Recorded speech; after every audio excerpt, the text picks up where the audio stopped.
نحمدہ و نصلی علی رسول الکریم، اما بعد۔ تم احسان کرو لوگوں کے ساتھ اسی طرح سے جس طرح سے اللہ رب العالمین نے تم پر احسان کیا ہے۔ یہ پوری آیت اس طرح سے ہے، سورہ قصص کی آیت نمبر 77۔ اعوذ باللہ من الشیطان الرجیم، بسم اللہ الرحمن الرحیم۔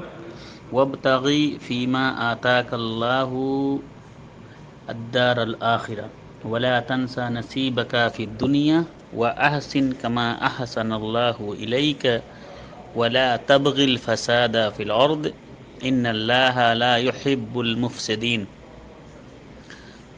وابتغی فیما آتاک اللہ، جو کچھ اللہ رب العالمین نے تم کو نواز رکھا ہے، تم کو دے رکھا ہے، تم اس کے ذریعہ سے آخرت کے گھر کی تلاش میں رہو، آخرت کے گھر کی تلاش کرو۔ ولا تنسا نصیبک من الدنیا، اور اپنی دنیاوی حصے کو بھی نہ بھولو۔ یعنی یہاں پہ میانہ روی ہے کہ تم آخرت کے فراق میں ہمیشہ رہو، لیکن اس کا مطلب یہ نہیں ہے کہ جس طرح سے رہبانیت والے لوگ ہوتے ہیں، دنیا سے کٹ جاتے ہیں، اپنے آپ کو جا کے ایک جنگل میں یا کہیں پہاڑوں پہ جا کے بس جاتے ہیں اور پھر وہ کہتے ہیں کہ ہم اللہ اللہ اللہ کریں گے۔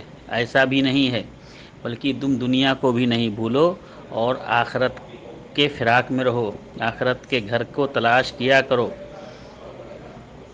اسی لیے اللہ کے رسول صلی اللہ علیہ وسلم نے ایک حدیث میں فرمایا کہ الدنیا مزرعۃ الآخرہ، دنیا آخرت کی کھیتی ہے۔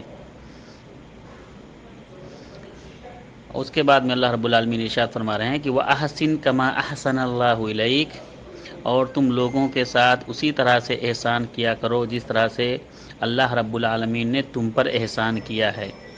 وَلَا تَبْغِ الْفَسَادَ فِي الْأَرْضِ، اور زمین میں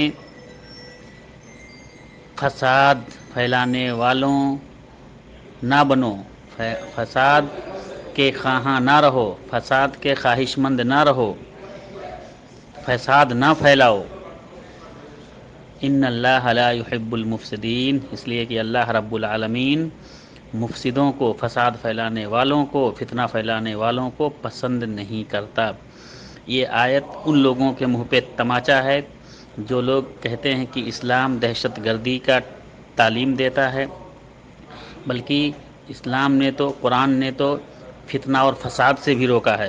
دوسری آیت میں اللہ رب العالمین نے فرمایا کہ الفتنۃ اشد من القتل، فتنہ قتل سے بھی زیادہ سخت ہے۔